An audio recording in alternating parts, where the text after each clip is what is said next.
Hi guys, today I'm gonna give you 7 tricks, 7 pieces of advice for advanced lifters.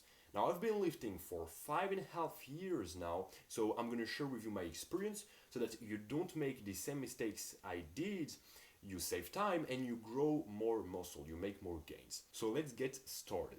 The first advice is do not increase the number of sets. Now you may think that with time and experience, you need to increase the number of sets per muscle group per week. You increase the volume, that's progressive overload, right?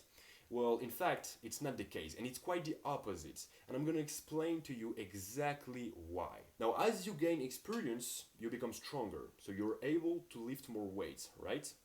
Plus, you have a better mind to muscle connection. You know better your body. You're able to contract any given muscle without any load, your lats, for example. And you're able to train closer to failure or even to or past failure. Whereas as a beginner, it's really hard. You don't really know what failure looks like and you don't know how to train to failure. So, considering all those reasons, when you're an advanced lifter, your sets are much more effective. And in fact, 2 sets of lat pull downs, for example, for an advanced lifter are way more effective than 4 sets of the same exercise but for a beginner, because as I just told you, an advanced lifter has a better mind muscle connection, he knows better his body, he's able to train closer to failure, and he lifts heavier weights. Now it doesn't mean that you should be doing only 2 sets per muscle group per week like Mike Menzer. That's not what I'm trying to say. What I'm trying to say is that the number of sets is not the primary factor of hypertrophy, of progressive overload. And in fact, I've done a video a few months ago about how to apply progressive overload.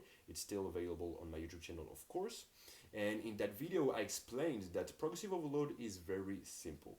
Let's say you do 8 sets for chest on your push day and it works very well. You grow muscle, you feel amazing, you gain strength with 8 sets. So continue that way, and in that case, progressive overload is increasing the weight over time. For example, on the bench press, you're doing around 8 repetitions with a certain weight. Then you stay with this weight, you accumulate repetitions, you train close to failure with a proper form, and after a few weeks, you'll be able to complete 12 reps with a full range of motion. Once you're able to do that, you increase the weight, you do the same thing with this new weight, and you do that over and over again. And over time, you're going to increase gradually the weight that you use.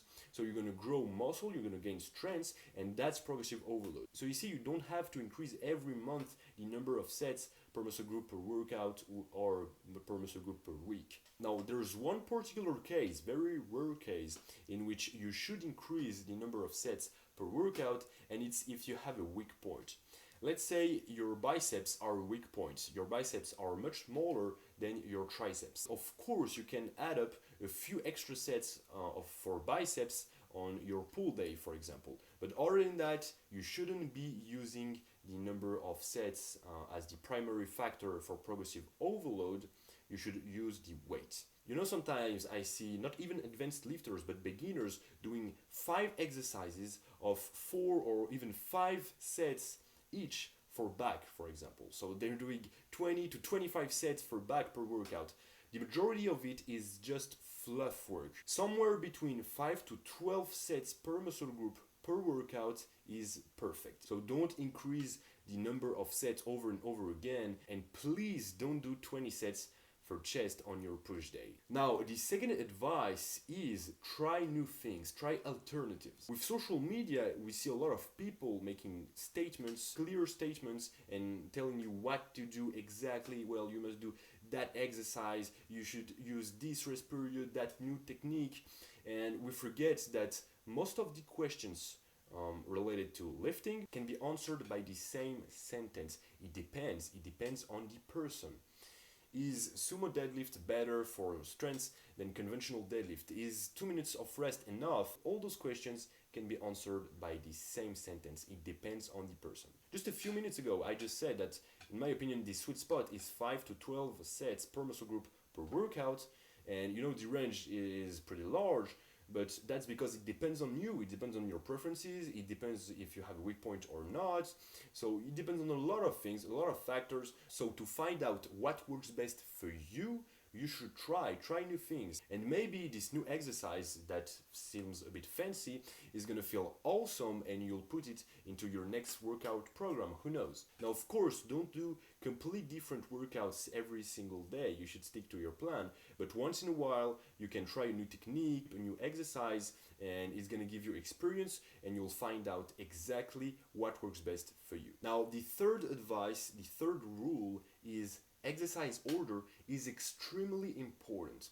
Now, as you're an advanced lifter, you're able to train very hard. And if you train really hard, close to failure, with sometimes drop sets, supersets, you know that between your first exercise and your last exercise of the workout, there's a huge difference. That's completely different. You know, the intensity cannot be the same. So the rule is simple. Pick the most important exercise and put it first when you're fresh.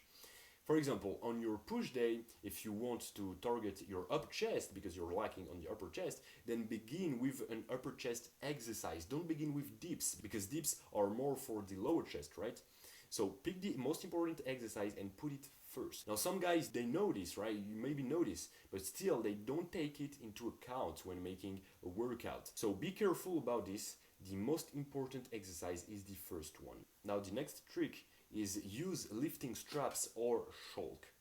Some guys, it's very rare, but some guys, they have a strong grip and they don't need shulk or lifting straps. Fair enough, but that's very rare. The majority of the population, 90% of people, need lifting straps on back day especially. And some other people, they say, well, I'm tough, I don't want to use lifting straps. Well, if that's your case, you should know that if you're tough, you want to train to failure, right? Because you're tough.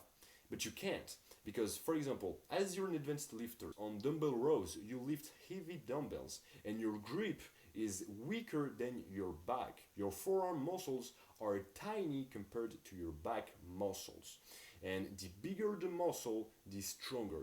That's a basic rule. So your grip is going to limit you and is going to prevent you from going to failure with your back, because you want to train your back, right? So to avoid this, you should be using lifting straps or shulk.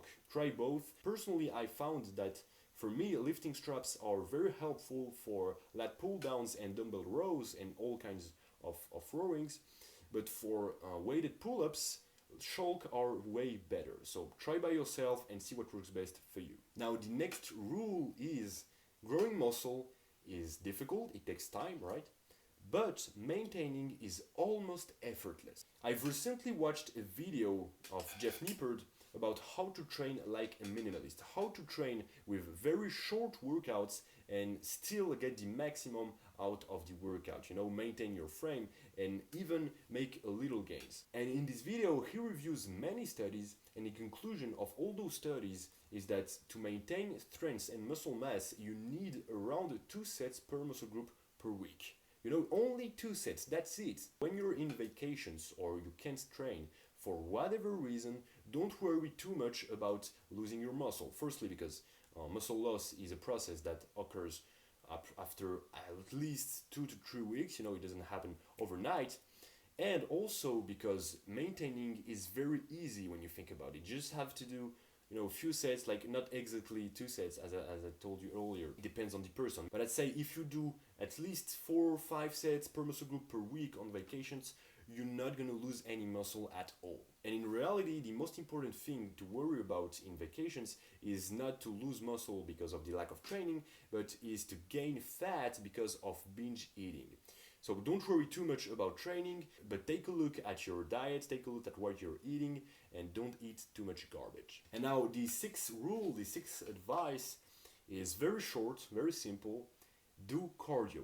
Now I'm not gonna be too long with that. I'm not gonna explain to you with big sentences why you should do cardio. You all know this. You all know that you should be doing your cardio. You should be doing, I don't know, running or biking, cycling, whatever. You should be doing cardio. It's only beneficial for you. Now this video is just another friendly reminder to do your cardio, and I don't want to be too long about that, so let's move on. The last advice is try to work out once in a while without music. It looks weird, it looks fancy, right? But I'm telling you this. Once a week, personally, I do this at least once a week, I work out with no music. And I notice that in my workouts, when I do that, I'm much more sharp, I'm much more focused. I'm not thinking about futile or useless stuff. I'm really focused on my sets.